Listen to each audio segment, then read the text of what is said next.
Does anybody have any idea with that? I know I was that kind of guy. To try to stay over my parents every time chores came up. And I'd say no. I was like, please no. It's like I wanted my brother to do it so bad, or my sister Abby right there to do it. It's like, not me, don't choose me.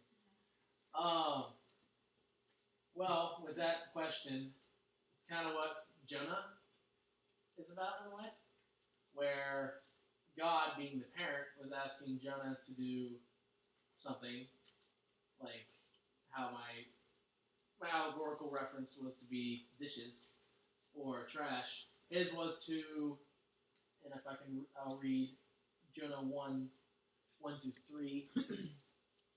Oh, wait, I have it in my hand. I forgot I had it in my hand. The John 1, 1 through 3. Now the word of the Lord came to Jonah, the son of Amittai, saying, Arise, go to Nineveh, the great city, and call out against it, for their evil has come up before me. But Jonah rose to flee to Tarshish from the presence of the Lord. He went down to Joppa, found a ship going to Tarshish. Man, Tarshish is such a weird, like, tongue twister name or something. So he paid the fare and went down into it to go with them to Tarshish, away from the presence of the Lord. Which, going back to that last question, he was fleeing because God wanted him to go into a dangerous city full of evil sinners that were, at the time, Nineveh was a part of, like Israel was divided between Israel and Judah. And Judah was the not so great side of Israel. And Nineveh was the capital of that area. And he was like, no. It's like, I don't want to go into a dangerous city. And would you guys want to?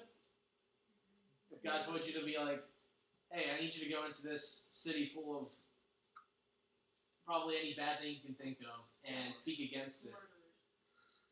Like, would you do? Or would you be Jonah and be like, nope, and leave? Would you guys run? I think there's a party that wants to stay, but there's a party that wants to run. I would go, but I'd bring a Glock. Yeah. That's self-defense. Okay.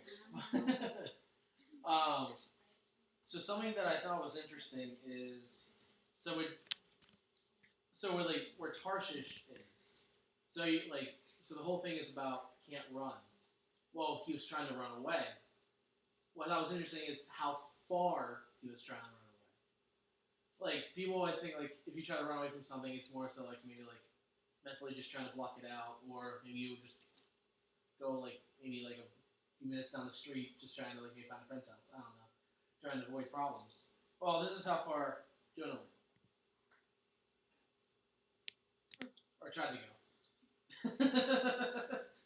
He was somewhere in between Nineveh and Joppa, because he went, instead of going to Nineveh, he went to Joppa, and took that and was trying to take a boat for 2,500 miles to get to Tarshish, which is all the way over in Spain, and Nineveh was still within that area of Judah, which is, let me make sure the map's up there right. So, all in all, like, it was about, like, 3,000 miles the opposite direction of where he was supposed to go. I know when I see that, I'm like, man, he really didn't want to do it. So he went exact opposite. It was almost a straight line, the exact opposite direction if you actually look at it that way. But then, obviously, God don't like that. He wants you to actually, listen to him and, like, do what he asked. So, does anyone know the book of Jonah? Like, does anyone know what happens when he tries to leave? Does anyone have a guess before I read it? You? A whale eats him for 3 days.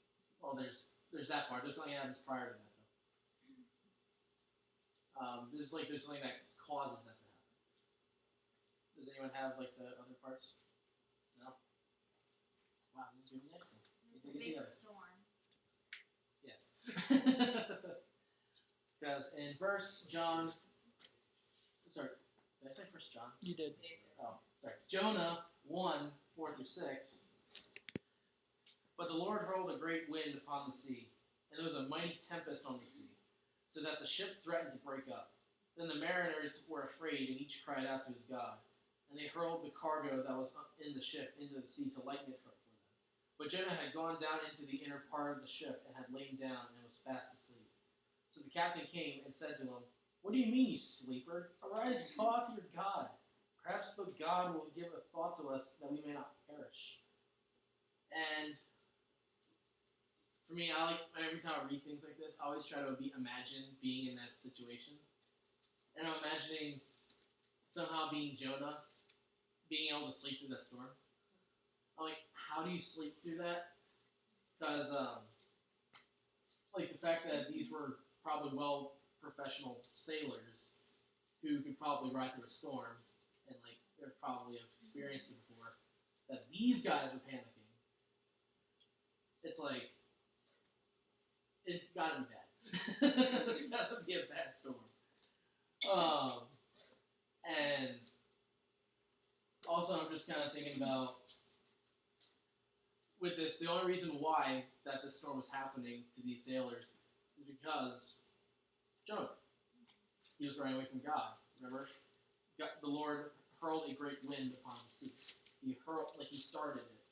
Because he was like, "Hey, get back." It's like, "I don't want you over there." It's like, I'm gonna force you back here. It's like, I didn't call you over there.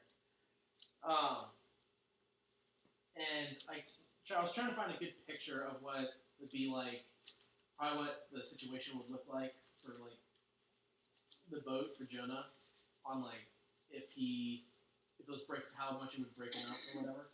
The closest thing I could really find on Google Images was this.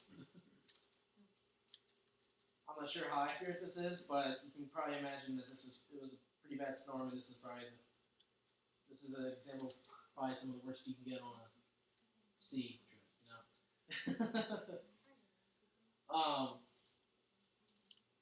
and then it's crazy, on how it all is, just with the storm,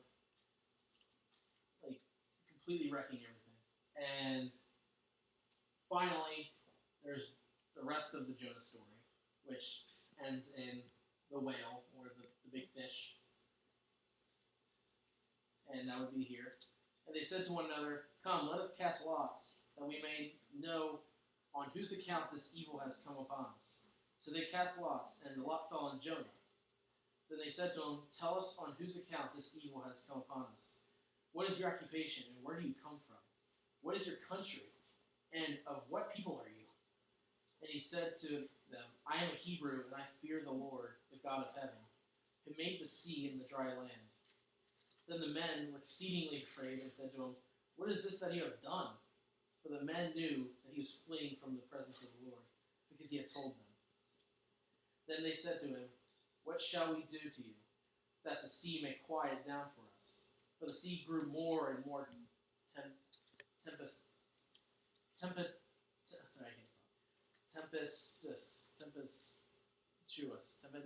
whatever. You guys know what I'm trying to say. Hopefully. He said to them, "Pick me up and hurl me into the sea, and the sea will quiet down for you. For I know it is because of me that this great tempest has come upon you." Nevertheless, the men rowed hard to get back to dry land, but they could not, for the sea grew more and more, same word again, against them. Therefore they called out to the Lord, "O Lord, let us not perish for this man's life, and lay not on us innocent blood, for you, O Lord, have done as it pleased you." So they picked up Jonah and hurled him into the sea, and the sea ceased from its raging. Then the men feared the Lord exceedingly, and they offered a sacrifice to the Lord and made vows. And the Lord appointed a great fish to swallow Jonah, and Jonah was in the belly of the fish for 3 days and 3 nights. And again, I want to kind of take it all what we just read about, and then imagine it of that you're the one one who caused the storm to happen because you were fleeing God, going the exact opposite way, about 3,000 miles the opposite direction, and you're the one in the middle of a raging storm in the middle of the ocean, and the only way for it to end is for you, I'm going to say you as your old Jonah in this case, get thrown into the ocean and get eaten by a fish. Maybe not eaten, but at least engulfed. I'm just thinking, ouch. I don't know if, I know I can imagine things in my dreams, but actually happening in real life, something like that is just beyond me. I think the snow would be pretty bad. Yeah. A fish's stomach? Yeah, and then if there was stomach acid. Yeah. It sounds gruesome.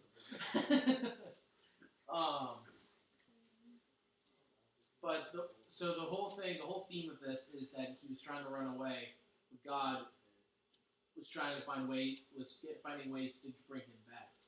The fish was kind of that transport that took him all the way back to where he was trying to flee from. And then I guess it's kind of like, where are those type of moments in your guys' lives?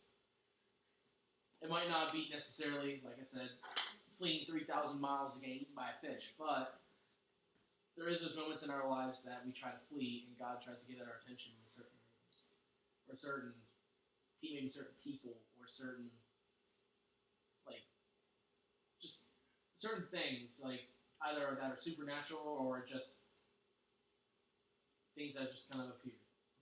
You know? I don't necessarily know how to explain that more than that, but I know for me, an example would be this whole time. So my current situation with work is that I'm working at Turkey Hill, and I've been looking over and over and over again, trying to find something new, trying to find something to get out of that. The thing is, I'm pretty sure God doesn't want me to run away from that yet, or not run away, like leave that yet, because He still wants me there, but I'm trying to run, and I think He keeps shutting those doors until I realize, hey, there's still things for you here. I know that's a hard thing for me to accept, but I know for me, I've been really realizing that those things like that, where God will not let those things happen until it's His time, or you try to do something completely different, and God's like, nope, stop going for something that's not there. I'm not really sure if I had anything else. It's kind of a shorter thing, because I'm pretty sure we're out of slides. Should we do? We're going to small groups, yeah. Okay.